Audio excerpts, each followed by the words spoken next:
नमस्कार साथियों, स्वागत है आपका मेरे YouTube चैनल नर्सिंग स्कूल में। तो दोस्तों, कैसे हैं आप सभी लोग? उम्मीद है आप सभी लोग अच्छे होंगे। तो आज आपके लिए मैं पीजीआई चंडीगढ़ का प्रीवियस ईयर क्वेश्चन पेपर लेकर आई हूँ। इसको ध्यान से एंड तक देखना। पीजीआई चंडीगढ़ और पीजीआई संगरूर के होने वाले एग्जाम में काफ़ी इंपॉर्टेंट क्वेश्चन रहने वाले हैं। रिपीट क्वेश्चन कई बार हो जाते हैं पीजीआई में, तो आप स्टार्टिंग से लेके एंड तक इस वीडियो को देखते रहना। और अगर चैनल पर नए हैं तो चैनल को सब्सक्राइब करके साइड का बेल आइकन प्रेस करके वीडियो को लाइक करके आगे दोस्तों तक शेयर कर देना। सिर्फ इतना सा काम है आपके लिए, और ध्यान से देखिएगा वीडियो को। तो स्टार्ट कर लेते हैं क्वेश्चन नंबर फर्स्ट से। जैसे कि क्वेश्चन नंबर फर्स्ट में आपको बताया गया है अर्ली अर्ली बोला है, ठीक है। क्वेश्चन में कई बार पूछा जाता है आपसे late sign and symptom of hypoxia, ठीक है, लेकिन यहाँ पे अर्ली पूछा है। Early sign and symptoms, sign जिसको ऑब्जर्व नर्सिस एंड डॉक्टर्स कर सकते हैं, एंड वो सिम्टम्स जो पेशेंट हमें कंप्लेन करता है, ठीक है। हाइपोक्सिया किसे बोलते हैं? हाइपोक्सिया वो कंडीशन है जब lack of oxygen in the tissues, जब टिश्यूज में ऑक्सीजन का जो लेवल है वो लो हो जाएगा, तो उस कंडीशन को बोलेंगे हाइपोक्सिया, ठीक है। Early sign and symptom of hypoxia के बारे में पूछा गया है। तो पहला है आपका साइनोसिस, दूसरा है एप्रहेंशन एंड रेस्टलेसनेस, तीसरा है कन्वर्जन, एंड फोर्थ है ऑल्टर्ड लेवल ऑफ कॉन्शियसनेस। तो मैं आपको बताऊं, cyanosis, confusion and altered level of consciousness, ये तीनों लेट साइन एंड सिम्टम है, ओके। और इस क्वेश्चन का जो राइट आंसर है वो ऑप्शन नंबर बी है। अर्ली पूछा है क्योंकि early sign and symptom of hypoxia जो है एप्रहेंशन एंड रेस्टलेसनेस है। पेशेंट काफ़ी ज़्यादा बेचैन रहेगा, काफ़ी परेशान रहेगा, ठीक है, वो early sign and symptom of hypoxia है। And rest of three option तीनों late sign and symptom of hypoxia हैं। एंड नेक्स्ट आपको क्वेश्चन में है an emergency treatment for acute asthmatic attack. Asthmatic attack आया है, पेशेंट को ब्रेथलेसनेस, शॉर्टनेस ऑफ ब्रीथ, ठीक है, ऐसे एक अटैक आया है जिसकी वजह से पेशेंट इमरजेंसी में आया है, तो उसको क्या ट्रीटमेंट दिया जाएगा उस समय आपको बताना है। एड्रेनालिन का रेशो दिया जाएगा 1:100, या एड्रेनालिन का रेशो दिया जाएगा 1:1000, बीटामिथासोन, हाइड्रोकोर्टिसोन। तो मैं आपको बताऊं, आपको पेशेंट को एड्रेनालिन 1:1000 में देना है, adrenaline as prescribed by doctor, okay. Because acute asthmatic attack जो है is characterised by severe bronchospasm. उस टाइम पे क्या होता है, सीवियर ब्रोंकोस्पाज्म होता है, यानी कि जो ब्रोंकाई एंड ब्रोंक्यूल्स है उसमें स्पाज्म आ जाता है, उसको नैरो हो जाता है, जिसकी वजह से ब्रीथिंग डिफिकल्टी होती है और पेशेंट को अस्थमा अटैक आ जाता है।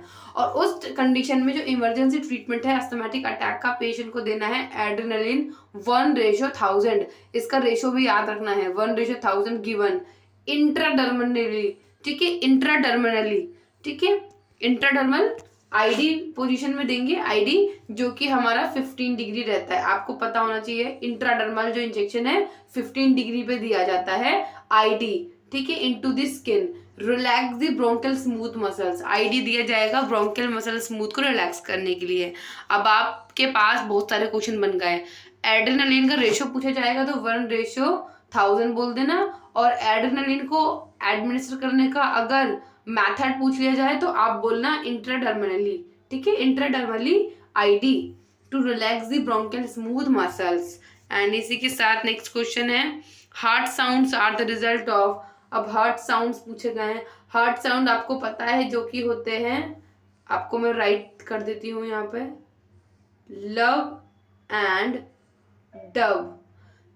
अब ये लव एंड डब जो दो साउंड होते हैं हार्ट साउंड, जिसे हम S1 एंड S2 भी बोलते हैं, ये किसका रिजल्ट होता है, मतलब क्यों होते हैं ये?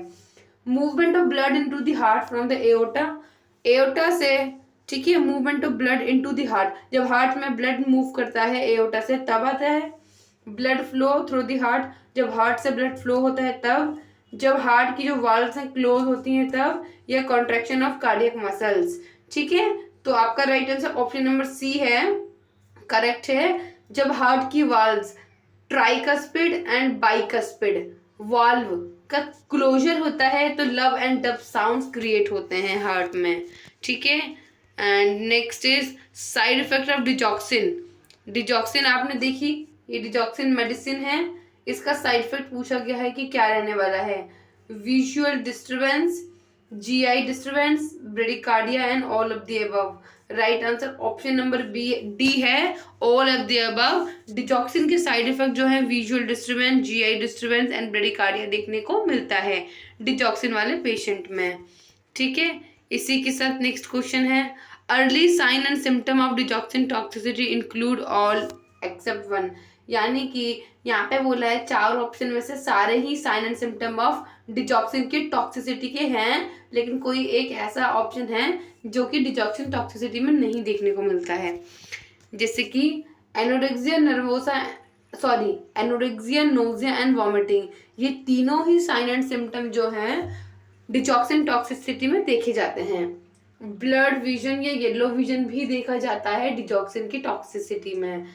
डिजीनेस एंड मेंटल कंफ्यूजन, ठीक है, mental confusion, mental cloudiness, dizziness, ये भी देखने को मिलेगा आपको डिजॉक्सिन में, बट यहाँ पे लिखा है टेकिकार्डिया, जो कि रॉन्ग है। ठीक है, बिकॉज ब्रेडिकार्डिया की कंडीशन होती है डिजॉक्सिन की टॉक्सिसिटी में। ठीक है, पल्स रेट जो है लो जाती है, तो आपका जो राइट आंसर है वो है option number D, tachycardia. Next question, all of the following are the method to calculate the extent burn injury except one. यानी कि बोला गया है 4 ऑप्शन में से कोई एक ऑप्शन ऐसा है जो कि बर्न इंजरी को कैलकुलेट करने का मेथड नहीं है। ठीक है, बाकी के 3 जो ऑप्शन है वो बर्न इंजरी को कैलकुलेट करने का मेथड है। ठीक है, रूल ऑफ 9 जो है जिससे हम बर्न मेथड जो है कैलकुलेट करते हैं, Palmer method, Lund and Browder method, ये तीनों ही ऑप्शन जो है आपका कैलकुलेट करता है। बट वाटरलो मेथड जो है बर्न इंजरी की एक्सटेंट को कैलकुलेट करने का मेथड नहीं है वाटरलो मेथड, तो ऑप्शन नंबर बी आपका करेक्ट है। इसी के साथ मैं आपको थोड़ा इसके बारे में बता देती हूँ। वाटरलो मेथड जो है एक यूज किया जाता है to assess the risk of pressure ulcer. जो भी बेड रिडन पेशेंट्स होते हैं उसमें प्रेशर अल्सर को असेस करने के लिए वाटरलो मेथड यूज किया जाता है। एंड जो अदर मेथड्स हैं जो भी आपने पढ़े वो यूज किए जाते हैं बर्न इंजरी के एरिया को कैलकुलेट करने के लिए, जैसे कि rule of 9, Lund Browder and power method. ठीक है, रूल ऑफ 9 में क्या होता है, इसमें एस्टिमेट करते हैं बॉडी सरफेस एरिया को एडल्ट के that have been burn by multiple of 9। ठीक है, सरफेस एरिया को कैलकुलेट करके मल्टीपल करते हैं 9 से, इसलिए रूल ऑफ 9 बोला जाता है। एंड लंड एंड ब्राउडर जो है एक मेथड है for estimate the extent of burn that allow for varying proportion of body surfaces in person of different ages। And वही बात करें अगर हम पामर मेथड की, तो पामर मेथड में भी बोला जाता है scattered burn percentage is calculate by consider patient's own palm as 1%।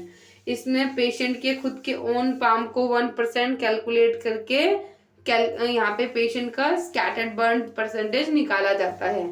ठीक है, तो आपको ये क्वेश्चन क्लियर हो गया होगा। नेक्स्ट क्वेश्चन था आपका instruments to detect the colour of solution. Question में पूछा गया था कि कलर के सॉल्यूशन की जो कलर होते हैं उसको डिटेक्ट करने के लिए कौन सा इंस्ट्रूमेंट यूज करते हैं, तो आपका राइट आंसर है कलरीमीटर।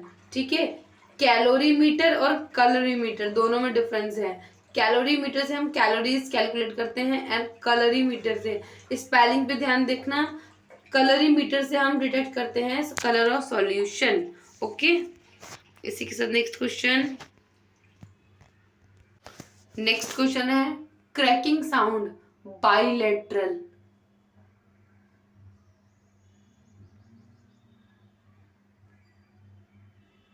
अब यहाँ बोला है ग्रीन से आपको शो कर देती हूँ। ठीक है, ये बेस है, बेस ऑफ द लंग। अब यहाँ पे क्रैकिंग साउंड बाइलेटरल साइड में क्रैकलिंग साउंड सुनाई दे रहा है by the help of stethoscope. उस टर्म को क्या बोलेंगे हम, उस टर्म को बोलेंगे रेल्स। रेल्स में क्या होता है, क्रैकलिंग साउंड प्रोड्यूस होता है at the base of the lungs is referred as rales. ठीक है, अब इसी के साथ आगे पढ़ते हैं रोंकाई। रोंकाई जो है लार्ज एयरवेज में होता है, लार्ज एयरवे ब्रोंक्यूल्स होते हैं, वहां पे रोंकाई प्रेजेंट होती है जो कि लो पिच, ठीक है, इसे बोलते हैं हम low pitch sound, low pitch sound बोलते हैं रोंकाई को। And they are continuous gurgling bubbling sound typically hear during both inhalation and exhalation, दोनों में ही सुनने को मिलती है ये रोंकाई, जो कि लार्ज एयरवेज से साउंड आता है। And these sounds are caused by movement of fluid and secretion in larger airways. Asthma and viral URI upper respiratory tract infection में देखा जाता है ये रोंकाई, और जो लार्जर एयरवेज है उसमें सिक्रिएशन और फ्लूइड मूव करते हैं, जिसकी वजह से रोंकाई जो लो पिच साउंड है आपको हियर सुनाई देती है by the help of stethoscope. वहीं बात करें वीजिंग की, वीजिंग भी आस्थमा वाले पेशेंट को देखने को मिलती है। ये एक हाई पिच की विस्लिंग साउंड है जो कि ब्रीथिंग के ड्यूरिंग मेड होती है। एंड नेक्स्ट है प्लूरल रब। प्लूरल फ्रिक्शन रब जो है एक एडवेंटिशियस ब्रीथ साउंड है जो कि ऑस्कल्टेशन लंग को करते हैं तब सुनने में आता है। और जो प्लूरल रब है वो साउंड है result from the movement of inflamed and roughened surface area.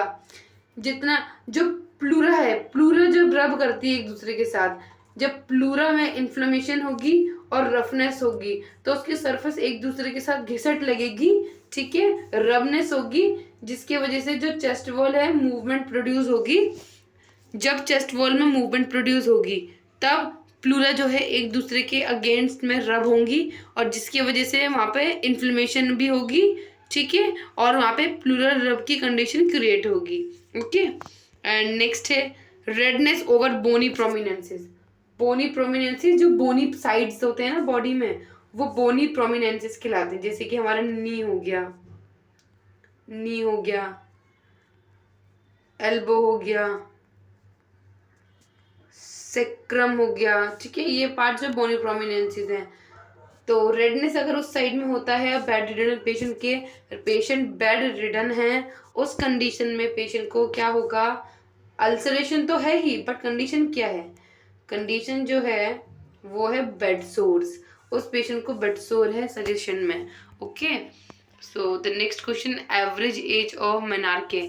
मेनार्के किसे बोलते हैं, स्टार्टिंग ऑफ मेंस्ट्रुअल साइकिल या पीरियड्स, ठीक है, उस कंडीशन को, उस टर्म को बोलेंगे मेनार्के, जब फर्स्ट मेनार्के स्टार्ट होती है आपकी। तो एवरेज बोला है, एवरेज एज जो है आपकी 13 ईयर्स की होती है, एवरेज एज ऑफ मेनार्के। एंड इसके नेक्स्ट है, नेक्स्ट क्वेश्चन में पूछा गया है प्लेसेंटा का क्वेश्चन है। प्लेसेंटा की एबनॉर्मलिटी है जिसमें कि थिन फाइब्रस रिंग्स जो हैं प्रेजेंट है, वो भी margin of the chorionic plate where the fetal vessels appear to terminates, ठीक है। प्लेसेंटा में एबनॉर्मलिटीज है क्या, कि थिन फाइब्रस रिंग्स जो हैं मार्जिन ऑफ कोरियोनिक प्लेट्स में दिखाई देती है, जहाँ पे फीटल वेसल्स जो है टर्मिनेट होती है। ओके, तो उस कंडीशन को क्या बोलेंगे, circumvallate placenta, placenta membranacea, placenta marginata and placenta spuria. तो अभी आपको थोड़ा समझा दिया जाता है।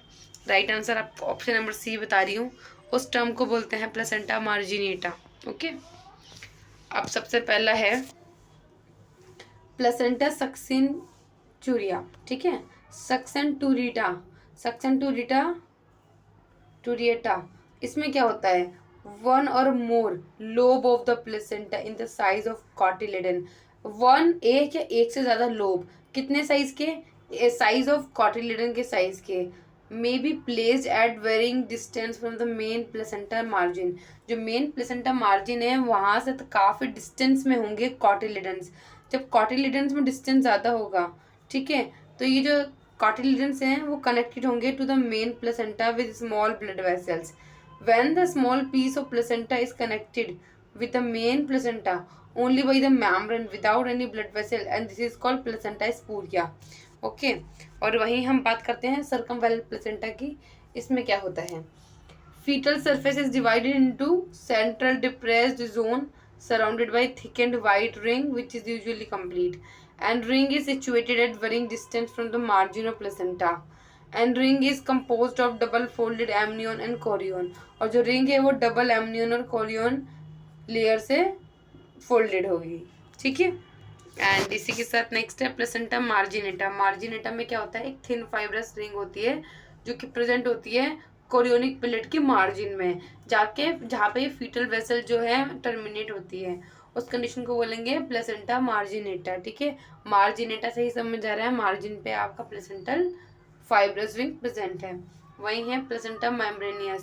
प्लेसेंटा एक लार्ज और thin and develop not only from chorionic frondosum but also from the chorionic leaf, so the wall of ovum is covered by the placenta। ठीक है, इसी के साथ at what age does a child normally develop the social smile milestone। Paediatric का question है, social smile पूछा गया है। सोशल स्माइल कब डेवलप करता है, ये माइलस्टोन कब आता है, तो ये आपका 8 वीक यानी कि 2 मंथ्स पे आपका ये माइलस्टोन होता है जब बच्चा सोशल स्माइल करता है। ठीक है, जिसमें कि वो बेबी आपको देखेगा, पेरेंट्स को यूज करेगा, गगलिंग साउंड्स करेगा, हेड टूवर्ड्स द साउंड, जहां आप साउंड प्रेजेंट करेंगे, प्रोवाइड करेंगे, उसी तरफ वो अपना हेड टर्न करेगा। यही बात आ रही है एंटीरियर फॉन्टेनल की। एंटीरियर फॉन्टेनल कब क्लोज होता है, वो आपका 12 से 18 मंथ के बीच में, यानी कि 1.5 साल भी बोल सकते हैं, एंटीरियर फॉन्टेनल क्लोज होता है आपका। एंड वही नेक्स्ट क्वेश्चन है, according to Erikson psychosocial theory. Erikson की साइकोसोशल थ्योरी थी जिसमें बोला गया था टॉडलर का डेवलपमेंट टास्क है, टॉडलर का टास्क है ऑटोनॉमी, शेम एंड डाउट। ठीक है, बाकी का नीचे पढ़ते हैं। ऑटोनॉमी, शेम वर्सेस डाउट जो है टॉडलर्स में देखने को मिलेगा according to Erikson psychosocial theory. Toddlers में क्या होता है, जो कि 1 से 3 साल के बच्चे होते हैं, इस एज में ग्रुप में, इस एज ग्रुप में क्या होता है, child is developing physical and become more mobile and discovering that he and she has a many skills or abilities like putting on the clothes and shoes। इस age group में क्या होता है, बच्चे काफ़ी ज़्यादा फुर्तीले होते हैं, काफ़ी ज़्यादा एक्टिव होते हैं, मोबाइल होते हैं, वो डिस्कवर करते हैं चीज़ों को, जैसे कि वो क्लोथ्स पहन सकते हैं, वो शूज़ पहन सकते हैं, वो सब ये सब एक्सप्लोर करना चाहते हैं। If the child is in this stage, अगर चाइल्ड इस स्टेज में है and supporting in their increase independence, they develop this sense of autonomy. अगर उनकी इंडिपेंडेंस को इंक्रीज किया जाए, यानी कि उनको वो काम करना दिया जाए, उनको आज़ादी दी जाए कि हाँ तुम ये कपड़े पहन के दिखाओ, ये तुम ये काम करके दिखाओ, तो इससे क्या होगा, सेंस ऑफ ऑटोनॉमी डेवलप होगी बच्चे में। If they are criticised and not given opportunity, अगर उनको ये अपॉर्चुनिटी ना दी जाए और क्रिटिसाइज किया जाए, तो सेंस ऑफ ऑटोनॉमी जो है काफ़ी ज़्यादा बेकार होगी बच्चों में। ठीक है, और उससे क्या होगा, बच्चे में they feel the sense of shame, doubts and their abilities, अपनी एबिलिटीज़, अपनी क्षमताओं पे उसे शक होगा, सेल्फ कॉन्फिडेंस काफ़ी लो होगा बच्चे का इसकी वजह से। ठीक है, अब इन्फेंसी में आपका जो है काफ़ी एग्जाम में इंपॉर्टेंट है, ये पढ़ना ज़रूर। इन्फेंट में ट्रस्ट वर्सेस मिसट्रस्ट, जो कि बर्थ टू 18 मंथ रहता है। ठीक है, एंड टॉडलर्स में मैंने आपको बता ही दिया था, autonomy versus Shem and doubt, जो कि 1.5 टू 2 ईयर्स देखने को 3 ईयर्स तक देखने का मिलता है। एंड प्री स्कूल में इनिशिएटिव वर्सेस गिल्ट होगा, जो कि 3 to 6 ईयर्स में रहने वाला है। ठीक है, इनिशिएटिव वर्सेस गिल्ट। उसके बाद है स्कूल एज, जिसमें इंडस्ट्री वर्सेस इन्फीरियॉरिटी होता है, जो कि 6 से 12 साल की उम्र में देखा जाता है। फिर आता है एडोलसेंट, जिसमें कि होता है आइडेंटिटी वर्सेस रोल कन्फ्यूजन, जो कि 12 से 19 साल की एज में रहेगा। फिर है यंग एडल्ट, जो कि इंटीमेट होता है और आइसोलेट होता है, जो कि 20 से 40 साल की एज होती है। उसके बाद आता है मिडिल एडल्ट। मुझे लगता नहीं इसमें कुछ समझाने लायक है, ये बस वर्ड्स आपको याद रखने हैं, जो कि एग्जाम में पॉइंट टू पॉइंट क्वेश्चन आता है इस टॉपिक से। जनरेटिविटी वर्सेस स्टैग्नेशन, जो कि 41 to 65 ईयर्स है। एंड इसके बाद है मैच्योरिटी, जिसमें क्या होगा, मैच्योरिटी में ego, integrity versus despair, and जो कि 65 ईयर के बाद से लेकर डेथ तक आपका कंटिन्यू रहेगा। ठीक है, ये था एरिक्सन का साइकोसोशल थ्योरी। ठीक है, जो कि इम्पॉर्टेंट था, पॉइंट टू पॉइंट क्वेश्चन इसमें से आता है। So thank you so much दोस्तों वीडियो को एंड तक देखने के लिए। आपका आज का previous year question paper complete हो चुका है। पीजीआई चंडीगढ़ की क्लासेस मैंने आपको अपलोड कर रखी है वीडियो, आप जाके चैनल पर विजिट करके देख सकते हैं। पीजीआई चंडीगढ़ के और भी प्रीवियस ईयर क्वेश्चन पेपर हैं, आप प्लेलिस्ट में जाके चेक करें, आपको मिलेगा वहाँ पे प्रीवियस ईयर क्वेश्चन पेपर, आप एक्सप्लोर कर सकते हैं। काफ़ी सारी क्लासेस मैंने अभी तक अपलोड कर रखी है। Thank you so much video को एंड तक देखने के लिए। ऐसे ही चैनल पे बने रहने के लिए चैनल को सब्सक्राइब कर लेना दोस्तों। Thank you so much. तब तक के लिए goodbye and take care.